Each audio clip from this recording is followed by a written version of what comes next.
Ah, shit. Okay, well, this is going to be a two-parter, I guess, and this will be part two. I don't know what I did wrong, but I'm not surprised I did something wrong. So part two here begins with me talking about the my one great achievement um, outside of writing, if that those are achievements. Uh, as a publisher, it was listening to Stephen Moore, reading what he wrote about Chandler Brossard and thinking, how did I miss Chandler Brossard? Um, Now I know how, because he was more or less just kind of shunted aside when he was writing his best books. And so we have on our list, we have four Brossard books. The fifth one's coming out in about 2 weeks. Next week, oh yeah, I skipped this part. The great part about being a publisher, I'm doing this just because I want to bring out a couple books before our big May 17th extravaganza, which I'll get to in a minute. Um, and uh, Prices have gone way up. So we want, but the Brossard novel we're publishing, The Double Dealers. I can't remember what it was called before, but Brossard wanted The Double Dealers, and that's been really Stephen Moore has really helped us a lot by telling us what Brossard wanted, what he did, and even contributing essays a couple times or once, I don't know. But Zach Tanner has written terrific essays to the last three, and he will do it again for The Double Dealers. I did the first one, Raging Joy's Sublime Humiliations, short book about Vietnam, which is the best novel about Vietnam ever written, and that's that. We'll go into it another time. I've gone into it before, but anyway, so we got permission to bring back Chandler Brossard, and we've had great work done on the covers by Zachary Tanner and the introductions by Zachary Tanner, and with help from Stephen Moore. The next one is going to have Double Dealers is going to have an afterword, which is an essay written by one of his daughters from his first marriage. That's like I guess something I haven't read it yet. Zach has, but it has some really good stuff about, well, not always favorable, about being the daughter of a writer and some of the wacky things he would do. So May 17th, um, because we have a big event on May 17th, um, big publishing event, I wanted to get my book out, The Periplus of Spurtank Road.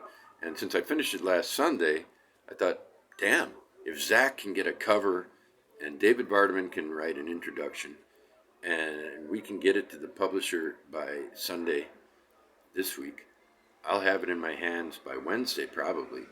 And so, for the first time ever, I've ever, anything like this I know of has happened. Uh, and okay, it's me. I I finished a book. Uh, Vardaman loved the book. He read it in 2 days with one eye, and he has a problem with one eye. And it's going to be coming out within 10 days of finishing it. That's one of the, it's just a fun fact of my life. The reason, though, is that we want to squeeze in a couple books before the big May 17th. May 17th is my birthday, and it's the 1 year anniversary of the publication of America and the Cult of the Cactus Boots. And what we decided to do this year is celebrate the anniversary by making a gold and black. I guess it's black, but this is real gold. I mean, we were going to go for gold flake, but the process is pretty intense and expensive. And gold cover is also very expensive. So the book will be 25 euros instead of 20. But to celebrate the anniversary, we're going to have 100 numbered copies of the book, and there's some special inserts that the geniuses Jeff Walton, the illustrator, and Philip Friedenberg, the author, have come together to create that the first 100 buyers of this book will get. I love this. This cover is just fantastic. I mean, gold. I don't know how much gold is in here, but it is real gold. It's astonishing. I'm just a poor guy. I never went gold mining. I can't catch fish. When I go looking for snakes, I can't find any. But at the same time, um, my old about the convergences in the book America and the Cult of the Cactus Boots, and the reason that I can't take a lot of credit for what happened as much. I mean, if you listen to Phil, I supported him. I did this, I did that, and actually, I just recognized that this guy was a mad genius. And he said, I think I'll write a book, and I said, yeah, we'll publish it. I mean, why wouldn't we? You meet like if I met Rube Goldberg and he said, I'm going to build you something, I'd say, yeah, I'll take it. How much you want? And nothing. I'll do it for free. And it'll never stop. Well, it's kind of like that with this situation. This guy here, that's David Miller. He was my philosophy professor, although I never actually took one of his classes. He recruited me into his honors program at the University of Wisconsin La Crosse, where he was this crazy philosopher who wore leisure suits, and he wrote one book, Philosophy of Creativity, and somehow through communication with Phil Friedenberg, he decided to look into this guy, and I mentioned him at one time, and like the next day, Phil had a photograph of the book, and a few weeks later, he had a copy of the book that said Phil on bottom, and he thought, wow, well, actually, it's Phil for philosophy, but don't tell Phil that. Well, turns out David's still alive, and he's in good mental health, and he's delighted at the prospect of us. This plays a big part. Miller plays a big part in America and the Cult of the Cactus Boots, in the plot and everything. And so do I, even though it's not always. They go in my brain in the book, and it's uncomfortable for me to read, but they don't care. They just don't fucking care. They even made a Rick Harsh homunculus, and a little gold sticker that that homunculus is going to be one of the things that they give away on May 17th to the buyers of that book. But on the same day, Phil and Jeff have been working on putting together this book with additional.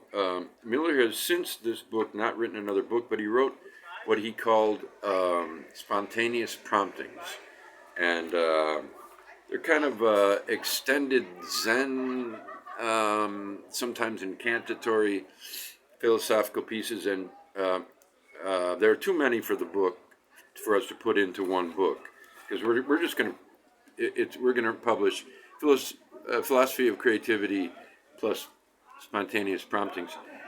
Jeff, the illustrator for America and the Cult of the Cactus Boots, is going to have about 50 drawings in there, I think. And so that's going to come out the same day.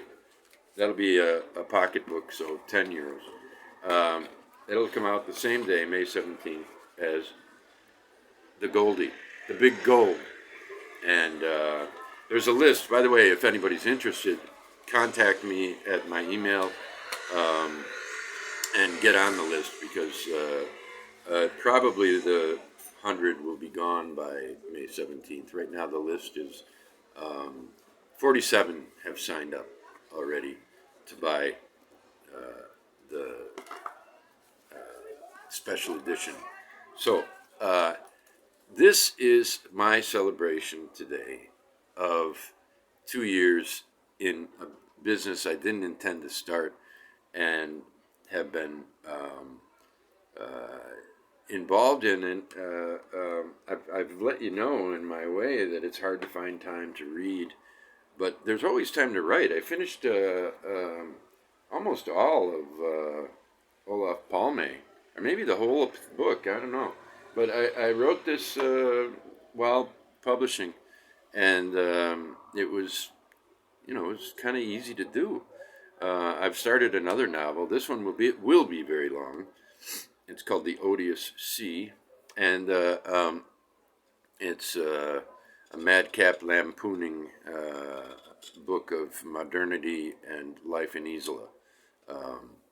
And it's dark and funny. And I've got 3 pages already. So that'll be next, but it's going to be a little while. So, happy 2 years, and I hope you continue to enjoy our books, particularly because no matter what's inside, there's some great fucking covers. Some of our books are worth it for the covers. One person told me the other day, he said, this is one of the 3 best covers he's ever seen. I don't know if he's seen the best ever, which is Jason Snyder's version of My Voices After Evelyn, published by Ice Cube Press, Maintenance Ends of Iowa. Maintenance Ends is a fragment of Ice Cube Press, and they did a great job with this book. And low sales, high, great reviews. Chris Villa did a video on that too. So anyway, Orbo and the Godhead. I love it too. I don't know. Zach's just got the knack, the Zach knack. And so, we're www.coronasamizdat.com is where you can buy our books. Or you can just contact me, and then I'll tell you that that's where you can buy our books. Or you can contact me and say, can I get on the list? And yeah, the answer is yes. Of course you can get on the list. Who am I to say no to you? Nobody. I'm nobody. And that's the great thing about writing, and without the giant, I would say monkey, but I love monkeys. I would say the giant troll, the giant wart-ridden troll on my back of desire to be published in New York and become famous. Fuck that. This is where it's at, baby. Thank you.